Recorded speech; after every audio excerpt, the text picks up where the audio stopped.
It is very difficult to use black people to experiment and find out cures because of melanin. That's why, experimentally, doctors and Europeans use white mice. They use albinoid mice because the outcome after you go into a white mouse is what's going to happen to a white person. If you use brown and black mice, the outcome is not going to be for white people because a black and brown mice is a melanated mouse. A white mouse is an albinoid. That's why they got pink eyes. Melanin is an alkaloid. The chemical structure of melanin is an alkaloid, and it is similar to the chemical structure of other alkaloids, which are heroin, cocaine, and marijuana. And the other important aspect of this is because of the fact that melanin is an alkaloid, it binds to other alkaloids. So black folk who smoke crack or do cocaine, heroin, or marijuana are inclined to get higher faster and have a more intense high because of the alkaloid in the melanin binds to the alkaloid in that drug, which consequently means that people of African ancestry are going to become addicted faster and have a more difficult time trying to kick those drugs. It wasn't just crack cocaine that came into the Black and Latino areas. It was a way of life that came into the areas that replaced another way of life. Let me go back a little bit. Just before the crack cocaine way of life, you had the cocaine way of life. You know, not to call any names, but the pinnacle is Studio 54, where you know, this 70s New York City nightlife, where cocaine is everywhere and flagrant. In rap music, in early MC and DJing, you get MCs on the mic saying cocaine, cocaine, somebody say blow, blow, that, all of that kind of stuff, early parties. Before that, I'm talking just now 77, 76, before that, go back 75, 74, 73. Heroin was the lifestyle that was pushed onto the Black and Latino community. Each one of these destructive lifestyles were introduced into the community. The youth in the country in the 60s almost brought us to the democracy we say we are. And the tyranny that rules our country by controlling the economy of this country decide to bring drugs and then use the war on drugs to create laws like the 3 strikes and you out and the Rockefeller laws that are as worse as any we saw in the Soviet Union during the Stalinist period, to put the young people in prison, many of them for the rest of their lives, for crimes that normally you would have walked after a year or 2.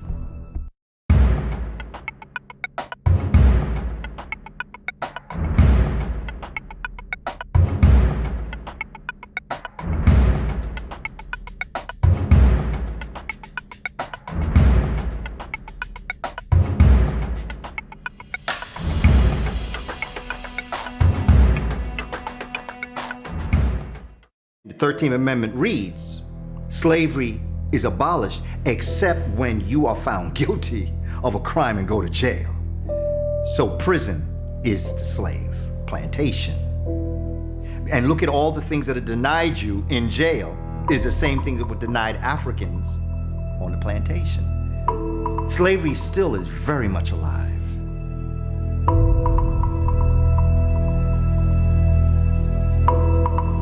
Today, there are more African American adults under correctional control in prison or jail on probation or parole than were enslaved in 1850, a decade before the Civil War began. Crime and crime rates did not drive mass incarceration to begin with. Incarceration rates have fluctuated over the years, gone up, gone down. Today, are actually at historical lows, but incarceration rates, especially Black incarceration rates, have consistently soared regardless of whether crime is going up or going down in any given community or the nation as a whole.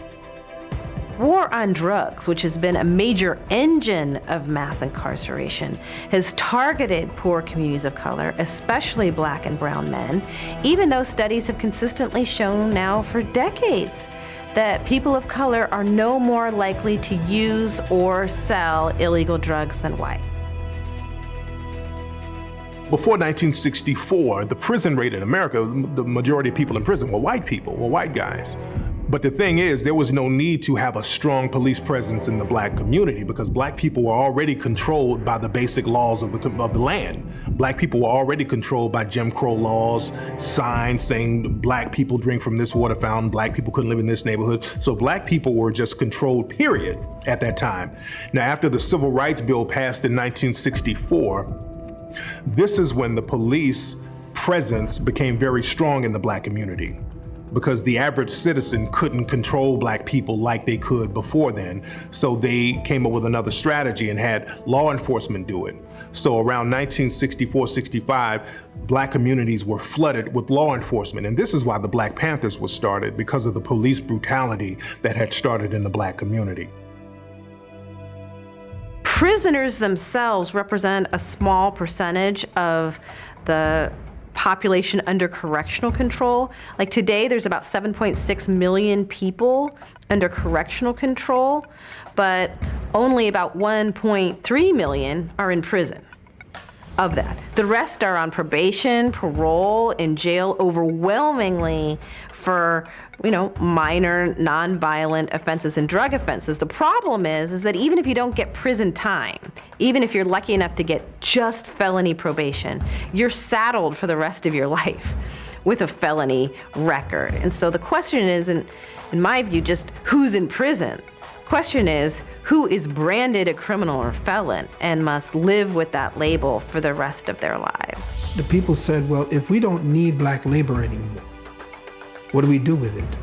Well, we have to set up a system in the commercial system, or at least incorporate Black people into the commercial system so that they make us money without having to do the labor of picking cotton or picking sugar cane or whatever.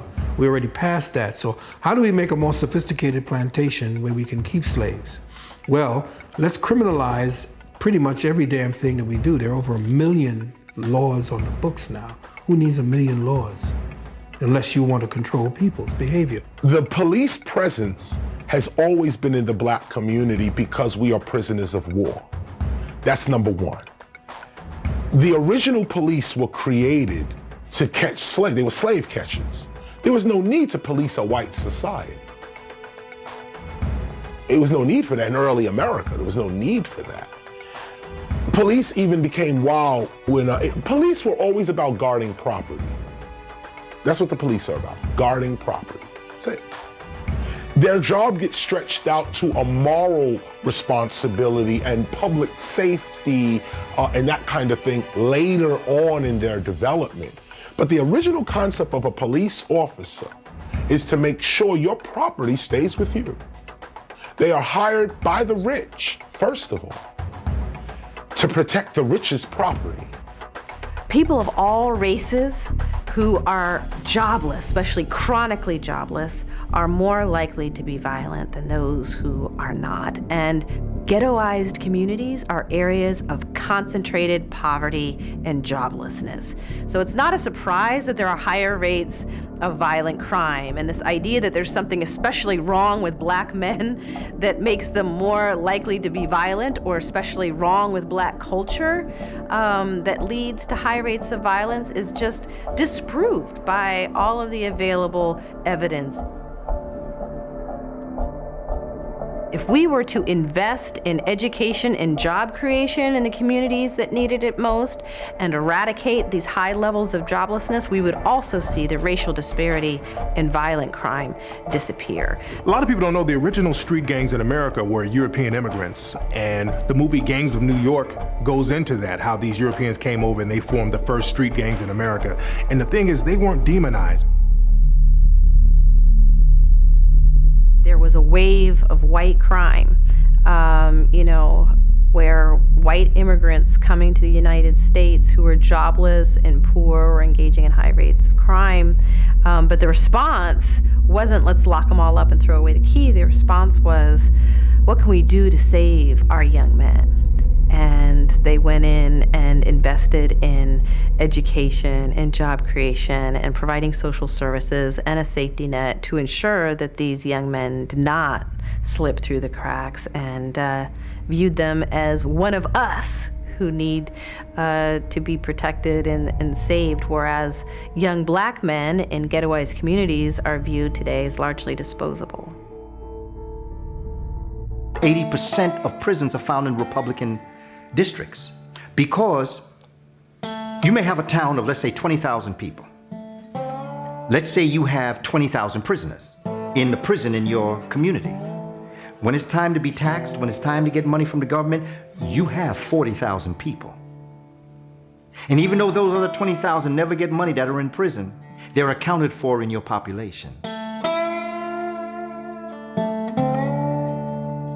There's extraordinary amount of money being made off of mass incarceration today. I mean, part of it is private prisons, which are making their money, from caging human beings quite directly. But there's also a range of other private corporate interests that are profiting from the prison industry today. Private phone companies that charge prisoners and their families exorbitant rates just to place phone calls and remain in touch with loved ones.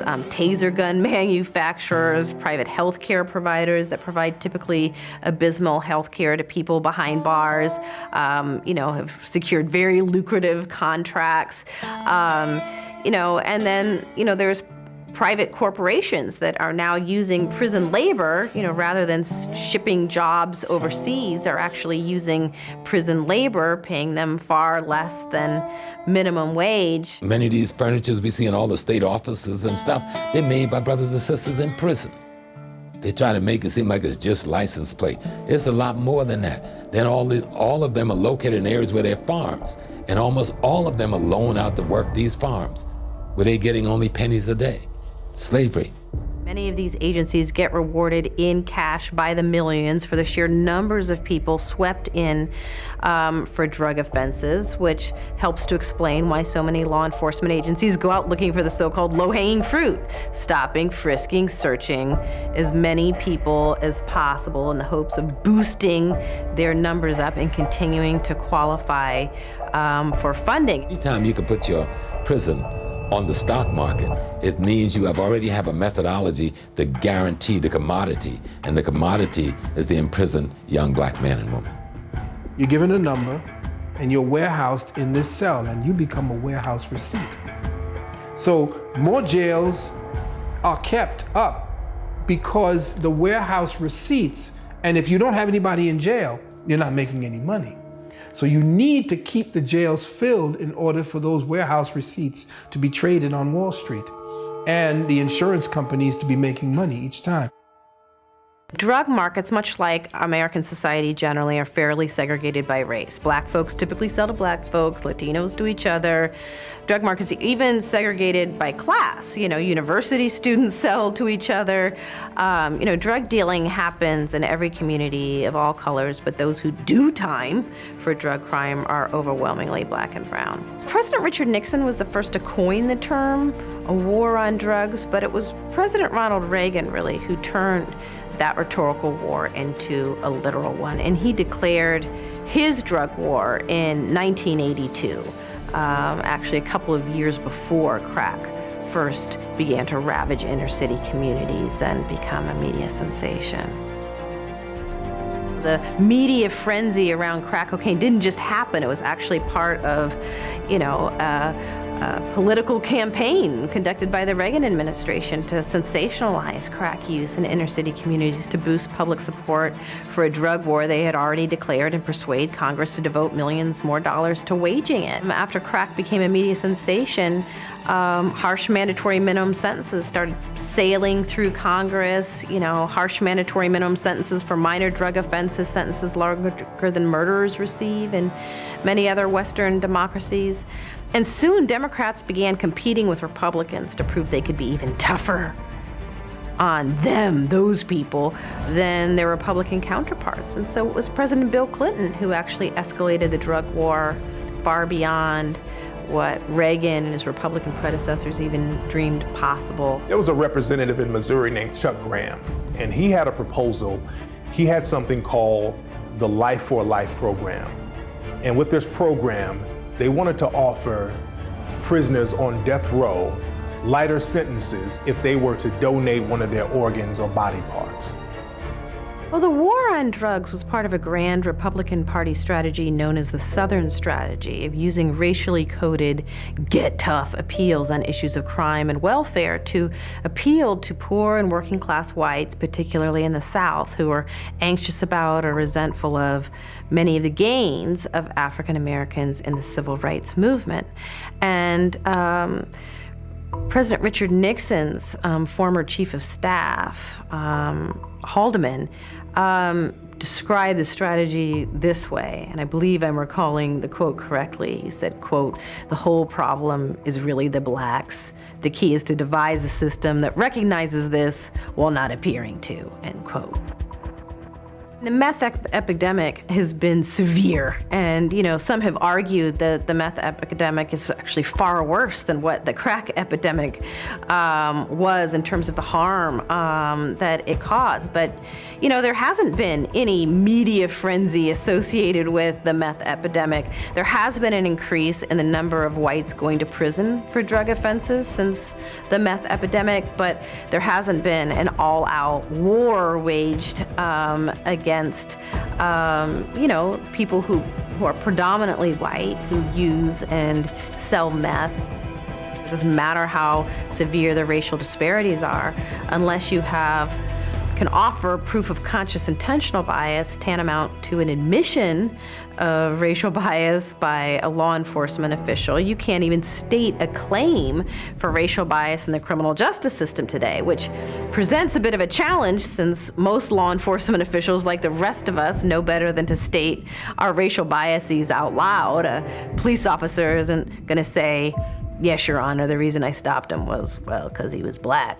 People look at it as a civil rights violation, but it's really a human rights violation because it's criminal what they're doing to black people on a mass scale, criminalizing the image of black people and railroading them into a jail system really for profit.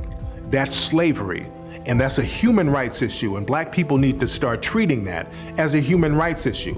So we shouldn't go to the courts here because the courts here are in cahoots with the private organizations that's railroading all of these black men into the prison system.